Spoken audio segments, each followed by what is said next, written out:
Breaking news आहे की बोईसर तारापूर एमआयडीसीत भीषण आग लागली। शिवाजीनगर परिसरातील कारखान्यात आग लागल्याचं कळतंय। एमआयडीसी मधील आगीचा भडका वाढलाय। 2 केमिकल कंपन्यांमध्ये ही आग पसरली। अग्निशमन दलाच्या 3 गाड्या ज्या त्या घटनास्थळी आग विझवण्याकरता म्हणून दाखल झालेल्या आहेत। तशीही या एमआयडीसी मध्ये आग लागण्याची पहिली वेळ नाहीये। म्हणजे केमिकल कंपनी यापूर्वी देखील अशा पद्धतीच्या घटना घडल्यात, पण वारंवार या घटना होताना दिसतात। बोईसर तारापूर एमआयडीसी मध्ये एका केमिकल कंपनीत ही आग लागल्याचं कळतंय। शिवाजीनगर परिसरात हा कारखाना आहे। एमआयडीसीतील आगीचा भडका वाढलाय आणि 2 केमिकल कंपन्यांमध्ये ही आग पसरली। म्हणजे केवळ त्या ठिकाणपुरता ही आग मर्यादित न राहता बाजूचे जे इतर युनिट होते, इतर कंपन्या ज्या होत्या 2 केमिकल कंपन्या, त्यामध्ये ही आग पसरल्याचं कळतंय। अधिक माहिती आपण जाणून घेणार आहोत। आमचे प्रतिनिधी राहुल पाटील आता क्षणाला आपल्या बरोबर आहेत। राहुल, घटनास्थळी नेमकी काय परिस्थिती आहे? नक्कीच विशाल, आपण पाहिलं तर 6 वाजताच्या सुमारास बोईसर तारापूर एमआयडीसीतील सालवड शिवाजीनगर परिसरातील यूके एरोमॅटिक अँड केमिकल या कंपनीला भीषण अशी आग लागली।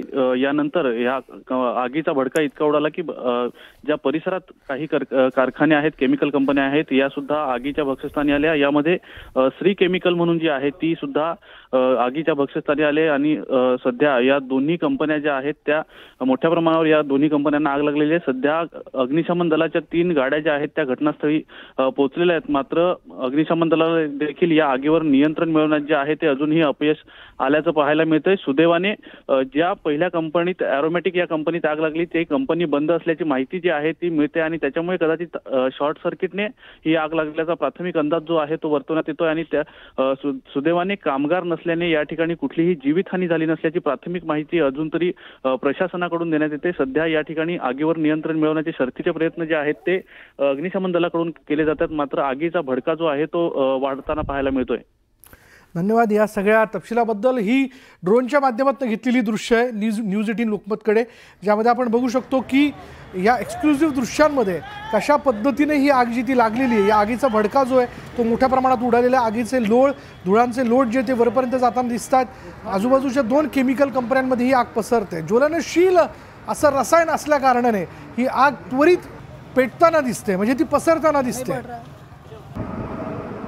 त्यामुळे आता ही आग विझवण्याचं सगळ्यात मोठं आव्हान जे ते अग्निशमन दलासमोर असणार आहे। पण अग्निशमन दलाचा आजूबाजूच्या नगरांमधला सगळा ताफा जो आहे, जास्तीत जास्त युनिट जे असतील ते तिथं जाऊन पोहोचतायत आणि ही आग विझवण्याचा प्रयत्न करतायत।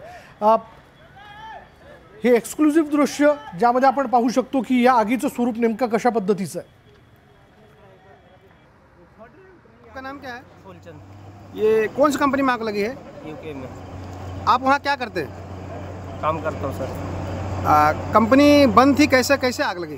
बंद थी कंपनी। तो वहाँ कितने कामगार काम करते थे? आज कोई नहीं था सर, आज छुट्टी था। अच्छा, आग कैसे पकड़ा? क्या प्रोटेक्शन क्या करते सर ऐसा जानकारी नहीं आज कैसे आग पकड़ा। हेलो। आणि आता ही आग विझवण्याचे शर्थीचे प्रयत्न केले जात आहेत। ही आग जी ती पसरताना दिसते, ही आणखीन पसरू नये या दृष्टीने देखील आता विशिष्ट केमिकलचा मारा जो आहे तो पाण्यामध्ये मिश्रित करून या ठिकाणी त्याच्यावरती केला जातोय।